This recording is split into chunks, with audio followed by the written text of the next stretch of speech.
The next panel, for some forsaken reason, was cut short during Citizencon. It's only 25 minutes long, none of which we have yet. Some of which we have. Kind of have. And it is the Fix It and Fly It panel with Torsten and who else? I forget his name. But they're both really, really fun. Yeah, it was actually cut short because the first panel was like way too long, the one with the server meshing thing. We'll watch that one next, actually. But I figured we'll get a short one in here. And this is Fix It and Fly It, which is the engineering panel.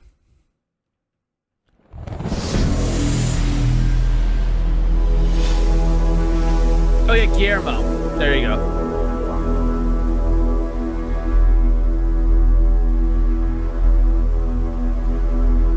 And this was a great panel from the event, but another thing that didn't quite deliver, right?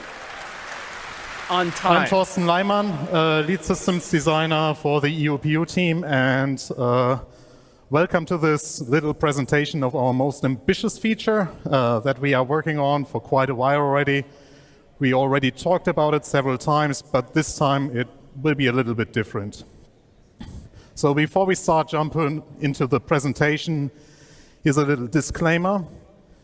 Everything that you're about to see in this presentation was done by the EUPU team, so, well, mostly.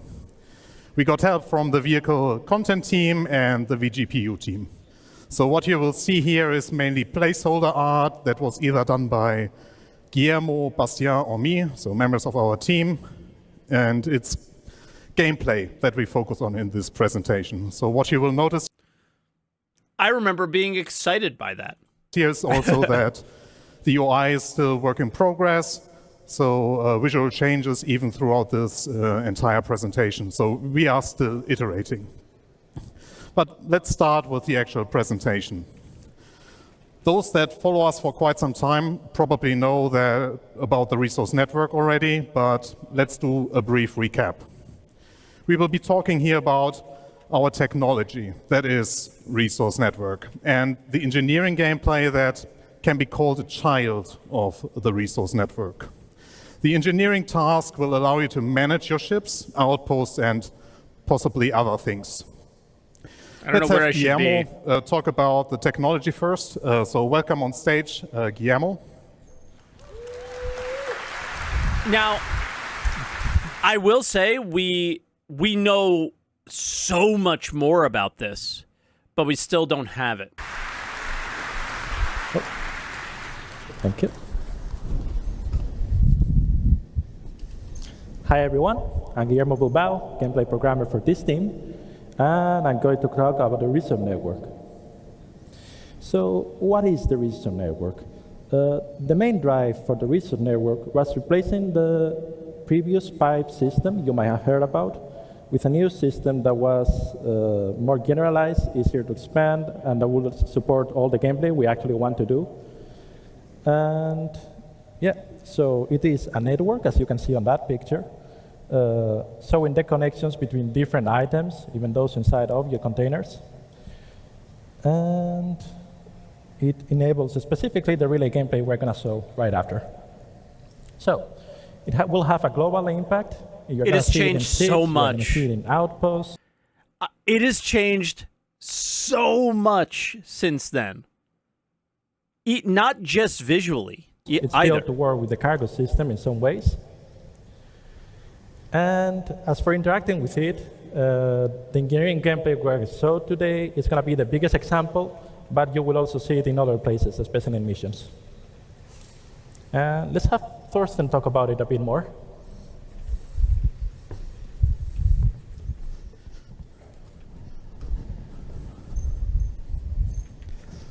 I love how like one goes off and the other one comes on. So as a crew member of a ship or as a person managing an outpost, you have several responsibilities, where the engineering topic can be split in 3 activities, and you can decide to share those responsibilities or take them all by yourself. It's really up to you.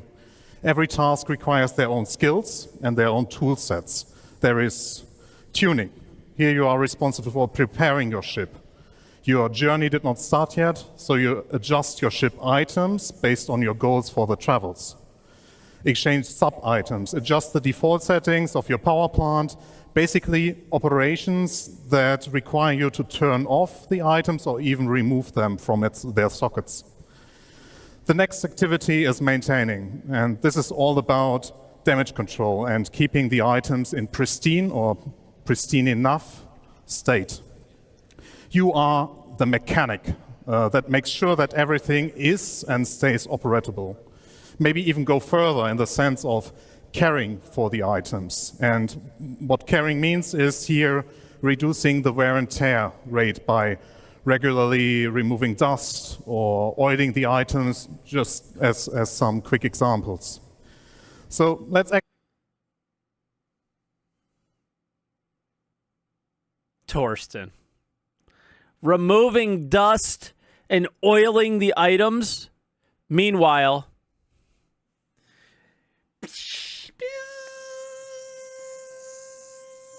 I just beam everything. actually show you some of the maintenance you can already do and will be able to do. Everything So is a here we beam. start I with know he's just spitballing. I know he is, but everything is just ends up being a beam. Gameplay mechanics that are already in the game, so technically nothing new, but the entire engineering loop ties them nicely together. Here you saw me collecting IMC, or still collecting, and now I will take the shield generator of the recently destroyed Gladius to use them as a spare part for myself. And these are all things that, so far, everything here you can do right now. I believe you can even repair these components up from 0 to 90. You can salvage components from ships that are salvageable. So all of this is, of course, and optional. use those so components. you can purchase those items already, and in the future even assemble them for yourself. So crafting. While the Fury approaches, you might get the glimpse of a debug UI. So there's the Fury now coming. I activated the debug UI to show you the health state of each item. And what you should have seen is that the shield generator is fully destroyed and the power plant that I'm about to take out now is in low health. Low health means you can still repair it. So which will be happening now with gear. So what we learned later is that their intentions were, if the power plant went to 0 or anything went to 0, it was toast. It was done. They actually wanted to create loss. What they found was that the components were going to 0 too quickly to the point where you were not able to repair them. So what they put in, and I would say temporarily put in, is you are able to repair from 0, and it'll go up to 80 or 90%. I think it was 90 at the time. It might be 80 now. I can't remember. Then Torsten happened to be here in chat, and I asked him, you know, do you have any intentions of doing things like the, like if it's up at 90 and then it dies again, will it go to 80? And we'll see if they ever do anything like that. But it sounds like their intentions are for us to lose components at some point, but maybe that process be a little bit longer than bang, your power plant's out, you're done. So we'll have to see how that plays out in the actual game. But my hope, at least, is that there are diminishing returns on repairs. And then at some point, you know, you just got to replace it, right? Guillermo and Pete repairing the power plant after I removed it from the Fury. So it's making it... I thought the ship blew up if the power plant goes to 0. So I think the power plant is the exception, where if it goes to 0, they still said there is a chance it will go into like a critical meltdown. So I don't think it's all every time. And then it'll blow up or something like that. So we still don't know a lot about that, right? So we'll have to see. fully functional again. Waste of time. I would go to a station and repair instead. What if they change the way station repair is? Like, I feel like if they're investing this much time in stuff like this, the current way that we repair at stations will either be really expensive, time-consuming. There would be a give and take with it, right? Would be my guess. Yeah, well, what if... I mean, the other thing is, I think the idea of this is you're out in space flying there. Yeah, I mean, Expat makes a really good point. Your stuff breaks, you can't fly to a station. Now, you can get an SRV to fly you there if the SRV actually worked, or you could just get out and repair the stuff. So I think maybe that's what they're going for, but I also think that with most choices that you make in the game, I do think they want to make them legitimate choices, which are, you know, if I make this choice, there is a positive thing, and then there is maybe a negative thing or a not so great thing. It doesn't have to be, you know, positive and negative with every choice that you make, but maybe there is something that's not so great about stations. And my hope is that it's probably repair costs, which repair costs can be pretty expensive right now. If you lose a gun, ever lose a mining passive module on a mining ship, it's not fun. So. And here you see the debug UI. The health is now fully up again, and that means that it runs at full efficiency again. And here you also see that the shield generator is at 0 health. So the destroyed shield generator cannot be repaired because it's destroyed. So I have to exchange it with the spare one that I collected from the Gladiator. So again, their intention was always for things to be destroyed. And I want to hammer that home, is this cannot be repaired. And we do also know that they very much want to go away from us constantly claiming our ships. We've known they wanted to raise the claim timer price, or the claim timer time, and the claim timer price. So we've known that they want that. We also know that if you're going to do crafting, you probably need to have these components break, right? So again, during the engineering tests, which we'll hear about in a little bit, they did decide to change their minds a little bit on that. I do hope they bring it back, but the reason for changing it, in the short term at least, was absolutely the correct reason. So I'll get into that when they talk about it a little bit. Yes. Because they're going to basically go through our experiences in the engineering tests that we had done after Citizencon. So with all those repairs being done, the Fury is operatable again, and it can go its way.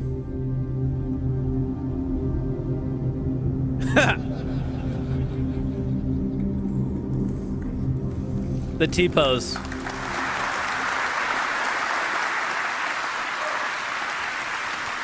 So getting back to the responsibilities. A big one is managing your ship, which includes... And this is when everybody starts to hate it, is the way it's always expressed to us is that, like, it's like a job that you're constantly doing, and it's not going to be fun, and people are like, I hate engineering before they even but get it. But also more general aspects. You have to manage the power distribution and come up with informed decisions, like reacting to hazards like malfunctions, fire, low energy, but also calling out items that need repair and maintenance. You will delegate the rest of your crew to keep your ships intact, like giving clear priorities of what needs to be done first. Let's take a look at another video here. All right. So this is the first glimpse of the engineering UI in action. It is still being worked on, so it's heavy work in progress. Oh, and it was heavy work in progress. It is so much better looking now. Let's start with looking at the item view.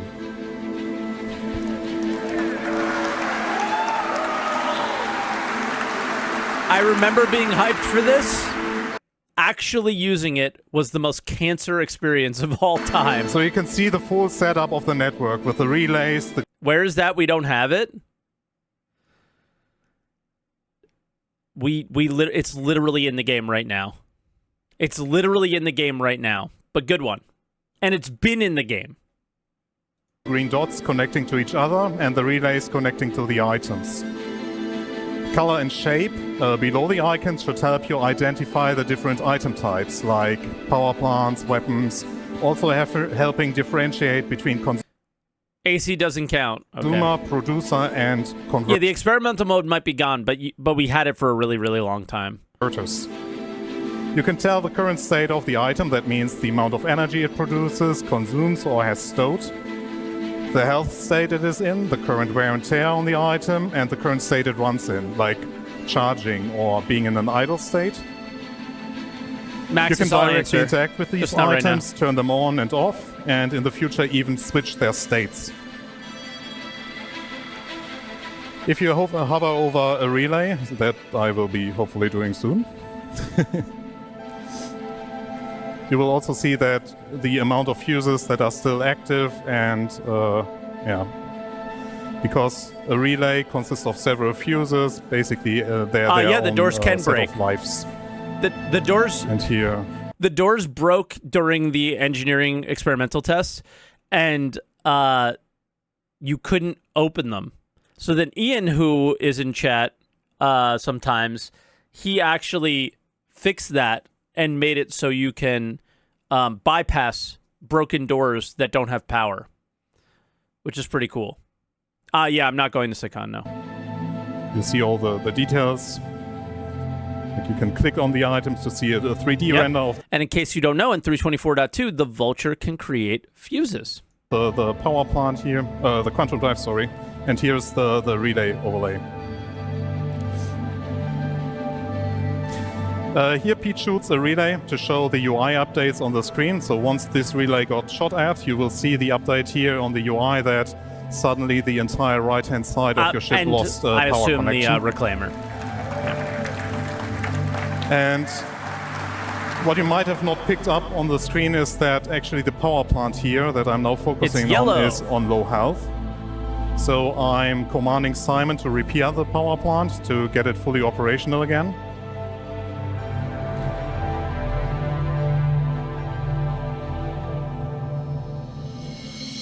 So, something to highlight here. Take a closer look at the doors. Since we also track the door states, you see that you can watch movement inside your ships now nicely. So you can track players moving around in your ship and even close doors for them, or like compartments in this case where When will 324 Simon just go live? forgot to I don't close work the there, I don't know.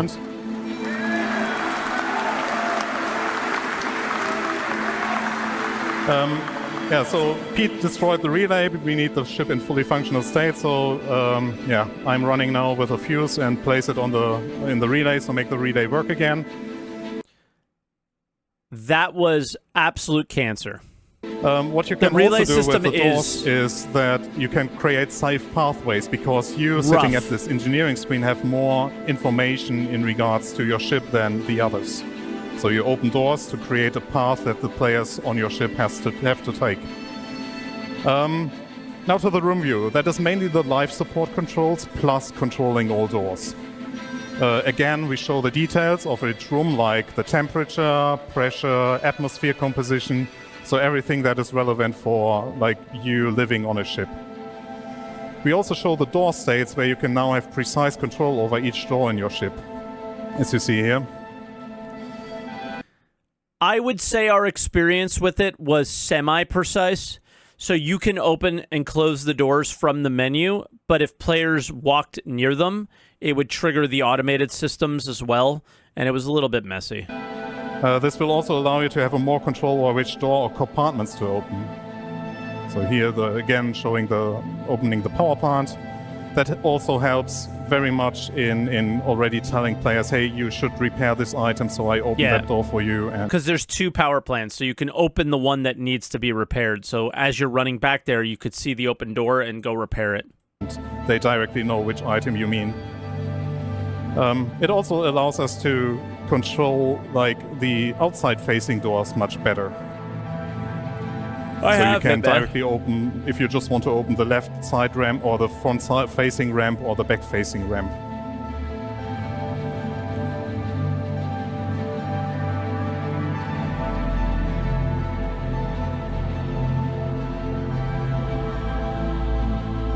Very cool. But yeah, I'm going to wait till they get into the testing part. So this is all just getting to where they actually do the tests that we did. And yeah, they learned a lot from the tests that we did. There's a video up on my main channel of my experience with it. It was titled like I'm an engineer or something like that. if you ever So we want to did see it last that. year already, but let's make our crew suffocate again. So the moment that you basically pull off their helmets, and now me pressing the cycle button, Not you see in. that the entire atmosphere in this room is vented. And yeah, well, the consequence is death. Yeah, W's for death, guys. W's in the chat for death.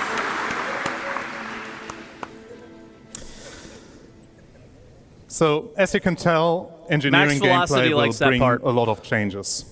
Some of those changes are adding batteries to ships that will allow you to get a little bit of extra power for a short amount of time. The battery system was there, but very confusing, and maybe wasn't fully there during the test. Allowing you to control items directly, where it's not only their on-off state, but also their resource consumption. And where the biggest change that will come in this update is basically to the resource consumption and generation. So let's talk about energy balance. This Currently, is in the ships PTU are as we balanced speak. such that they consume less energy than they produce. What I mean with that is that the sum of all items requires less energy than the power plant will provide. And this has to change. The energy rebalance that I will explain to you now will affect mainly bigger ships. Single-seaters will still behave like they do now. For big ships, we will focus on item groups. Those require energy, but your ships will not provide enough energy to have all components run at 100% all the time. Instead, you have to decide what you want to have permanently powered by your power plant. This is master So modes? managing decisions will have an impact now. You could decide, as in this example, to shut down your thrusters to turn on the weapons. Isn't the best choice, since you will not be able to maneuver, so might not help when you are attacked. You would be able to shoot though. And here comes in the batteries. In scenarios where you need to react, you can activate the batteries and use the additional power. Batteries won't last forever, but you at least can power additional systems. You will be able to recharge the batteries again, but you need to free up energy from the power plant to direct into the batteries. I think that was a little bit more than just a recap, but now Guillermo will talk about malfunctions. So it's like F1 DRS? No, it's like F1 ERS. So I will talk about malfunctions real quick and get you guys to the next video since we're a bit behind schedule. What are malfunctions? You've seen misfires in the persistent universe for seals and for thrusters. You've seen a very basic version of it. We're making them more complex. Oh god, yeah, this is when people really more freaked lethal out. in some ways and more fun to interact with. Also, some of the new malfunctions will include fire, spreading misfires that represent electrical surges going through the ship, or signature burst, which increases your signature and makes you show up on enemy sensors. Oh, more interesting. easily. I never noticed the signature burst thing. In a year, I never saw that as like if something goes down, your heat signature might go up, or your IR signature, like here, went up huge, and then it might get a little crazy there. As for how you will counter them, you've seen suffocating people with life support. You will also be able to suffocate the fire with life support, which is probably more useful. You will be repairing them, not necessarily only with a repair beam, but also replacing parts or some bespoke behavior per. Not only will you be repairing them with the repair beam, but you will be replacing them with a tractor beam. And if you really want to do it effectively, it's only $40 for the mech tractor beam. Very cool. Misfire. And if all else fails, just turn it off and on. And here's a video of the fire in action. Again, which we don't have. This is a small fire. You can just put it out with a fire extinguisher. Pretty simple. It just works. We never saw the fire, I guess. Here's a bit of a bigger fire. It might be that you cannot only put it out on your own.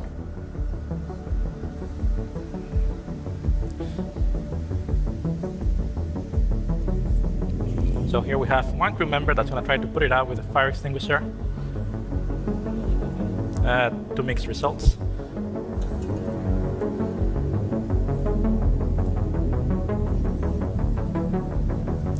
And here we have the option of using the life support system Thorsten showed up before, and just venting the area.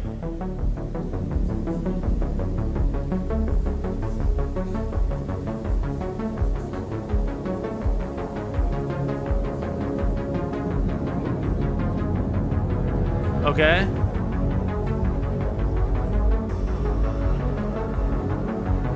And now you can see that the fire, once we get to that compartment, has been successfully put out. Did you hear somebody in the background? Nice. Nice.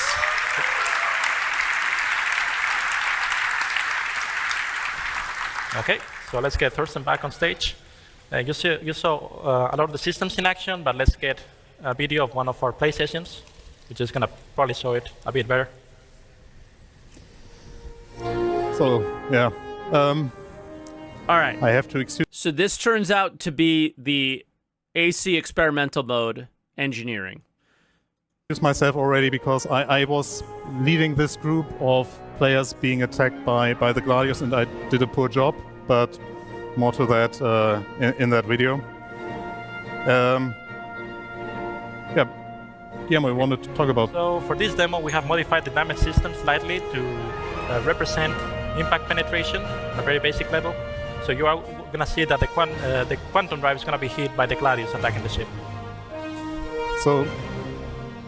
And they went through, I don't know how many different versions of how much damage would go through, how much damage components would take, how much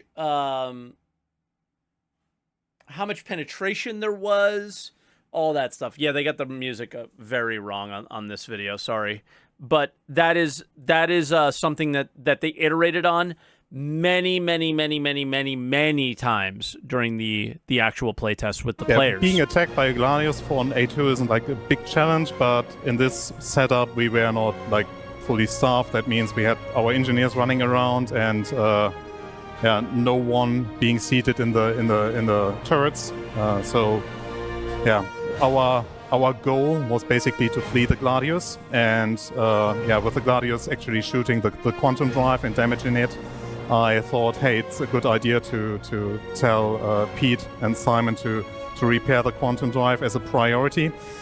And if you didn't notice, you're using RMC to repair this stuff, but RMC is a limited resource. So if the people attacking you who have lasers and maybe unlimited resources are able to continue going, eventually you're going to be taken out if you don't flee. In some cases, right? As you can see, I not somehow able to take missed them out, that the habitation room caught fire. I tried to, prevent further damage to it, but I failed. So that was causing a bit to the panic, so I even got... We never experienced the fire gameplay in that demo, just to be clear. What they just showed there is something that we have never experienced as players in this game. Distracted in this moment, so we managed to have the quantum drive survive, but here I notice, actually the power plant also starts to take damage, and at this moment I'm also telling Pete and Simon to switch their attention to the power plant. The battery they explained earlier, but in the playtest, it didn't really come into play. Because if we lose the power plant, it's also like almost impossible to flee. So here I realized, oh my god, we are going down fast, and I think at this point now, I opened the compartment to make it.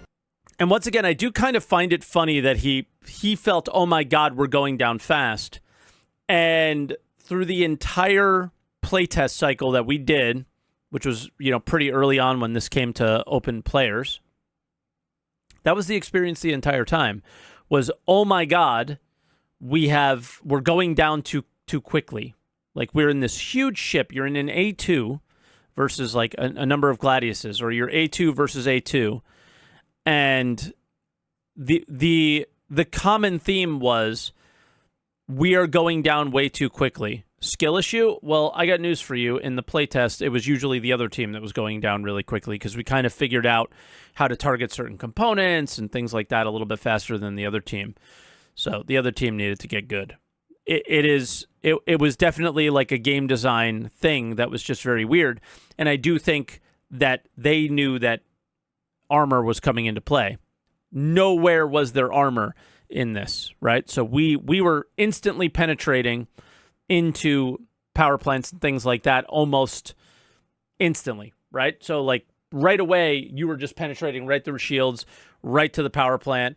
And I would say within 30 seconds, we had either it was my ship that was down or their ship that was down, especially in the A2 versus A2 battles. Access faster, but that was already too late, so the power plant died. And yeah, so the backup is to activate the batteries, which I did here. So Simon and Pete still tried their very best to fix it, but didn't manage to. And as you can see, this Gladius isn't even trying. The attack moved to the forward side, targeting the batteries, because the player who was attacking us actually knew the ship layout. And that's another thing. Actually knew the ship layout. So if you take out the relay that's here, you actually take out the cockpit, which for whatever reason takes out the entire ship. I noticed that the second power plant is also got attacked, so have to redirect our mechanics to it. And one thing we kept trying to do was take out this one. So there's something that was not in this engineering screen, which was like a targeting system or something, or a radar, something like that. And that was connected to this individual relay. And if you took out this relay, no turret could target, like you lost your ability to target other ships, is what we thought. So we kept trying to get this one, but it was very difficult to target it while ships were moving. At this point, you kind of just blanket shot and hope you hit something and broke it. Wanted to flee, and then I realized why doesn't the quantum drive work? And as you saw, that there is a relay that also got destroyed. So here you see it very clearly that with a relay being destroyed at the quantum drive position, that means that the quantum drive cannot be accessed from the pilot seat. That means that I also had to get that repaired. So it was a bit chaotic. I would say the entire playtest was insanely chaotic. I would say excessively chaotic. It was super fun, but because it was Arena Commander, it was like, all right, like I have my short bursts of chaos.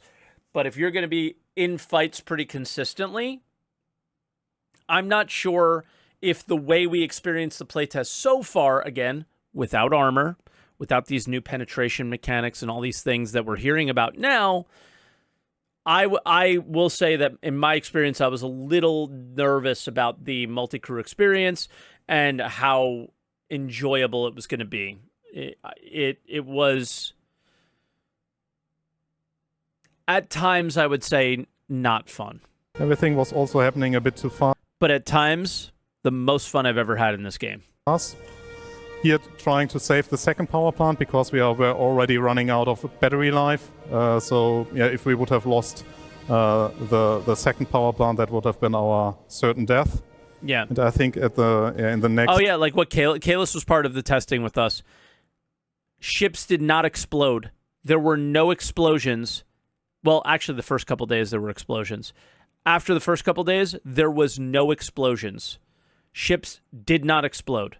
Now, we hear later on that if you damage the power plant, it might go critical and it might explode and it might blow up the ship.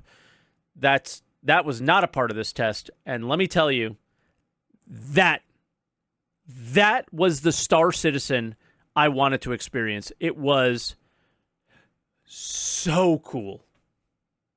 So cool. It was really nice to be like, okay, they're down, or okay, we're down, but the ship was still there. And it wasn't just explosion. You wake up in a new place, and it was done so quickly. It was, you extended your time in game playing so much more, and then it again, like people are saying in chat, it forced boarding. If you were to take over the ship and win the game, you had to board. Part of the video. It was awesome. basically asked someone to fix the relay at the back so that we still be able to jump away. Yeah, so we at least managed to save one of the power plants.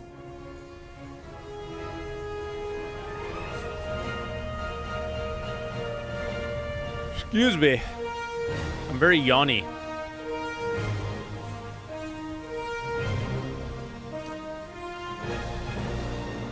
Yeah, that's now, I think it was Pete running there and fixing the fuse. And the next step was the part.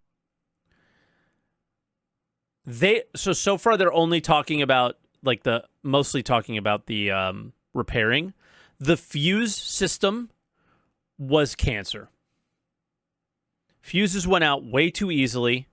They were a pain in the ass to replace. It was very clunky.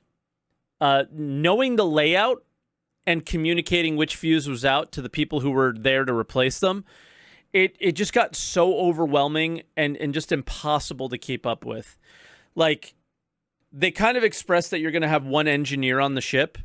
So the decisions that we had to make was, how many people were we going to dedicate to running around like a chicken with their head cut off, replacing fuses and repairing? And how many people were we going to put in a turret and try to actually defend the ship? It was really like, and we always leaned towards the repairing side. So it was, they learned a lot of lessons from these playtests, I'll say. And I'm really excited to see the next step in it. So what we got from Citizencon was exactly what you see on the screen. So we're kind of going through, watching all the Citizencon videos and saying, hey, did we get this stuff? Did they deliver on what they talked about? And I would argue they delivered and more when it came to this specific playtest that we did. Trying to push because they really listened and they really iterated. The quantum drive, but it was too late. It was awesome. We died. And the end of the show. Yeah. Yeah, but see, that was not the end, because boarding was next. Thanks. And boarding was the best part. So what you just saw gives a good idea of how busy ships will be and what meaningful multi-crew gameplay will look like. But what about the future? Since we worked on technology that will be used throughout the entire game, you will see more and more coming utilizing this tech. It will introduce systemic gameplay with allowing players to come up with creative ways of manipulating their environments, sabotaging a power plant or destroying a vital relay that connects it all to shut down an entire enemy base that can include its life support or security systems. It would also tie in nicely with Maelstrom, see a little bit out of 4.0. And now, here's the thing to point out from Citizencon a little bit. Look at how much they talked about Maelstrom. They had a whole little panel on it. Their other teams are talking about how they want to use it.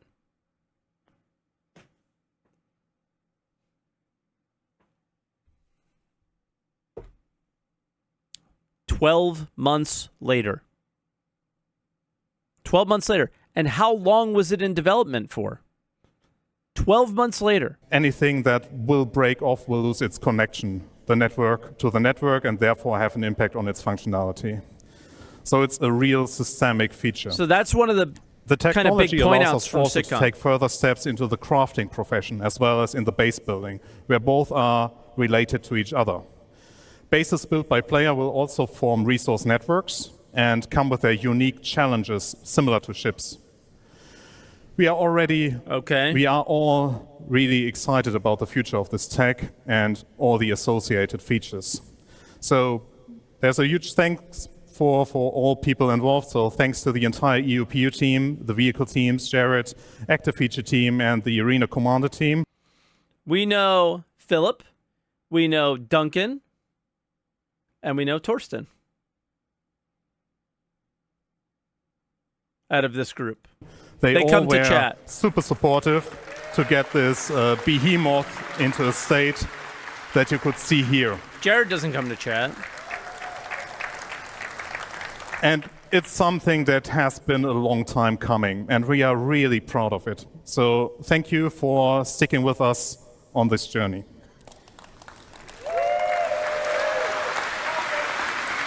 Wait, there's one more thing. Yeah.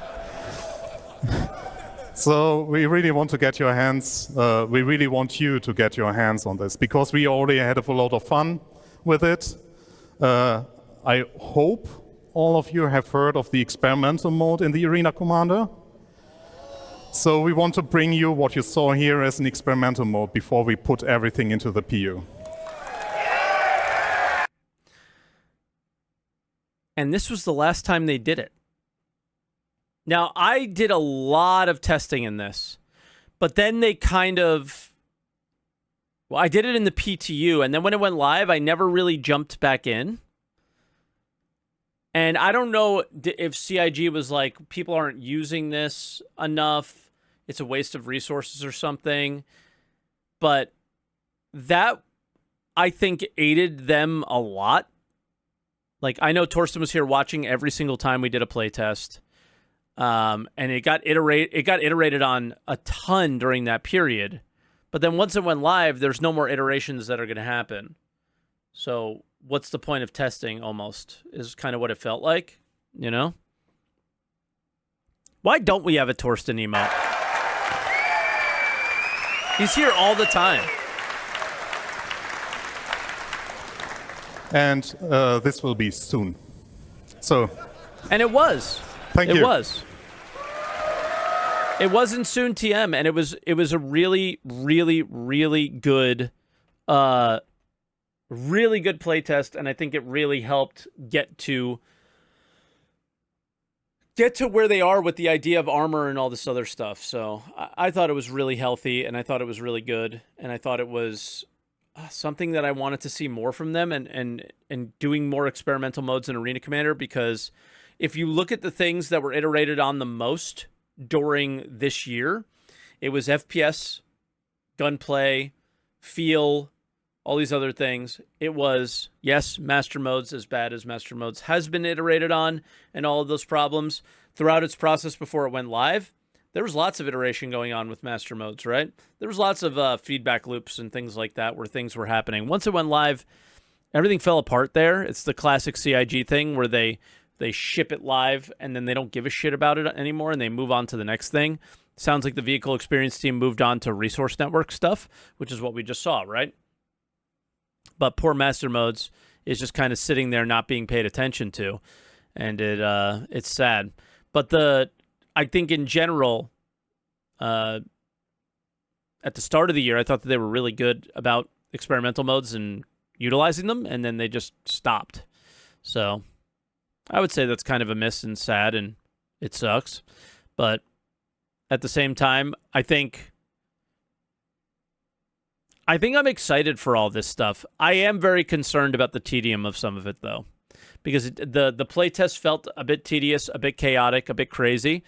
And, yeah, I mean, when 4.0 comes, it's going to be the true test, but are they just going to leave it, or are they going to iterate on it, or are we going to be stuck with something that we don't enjoy? Like a lot of the things that we have right now for a long time, you know?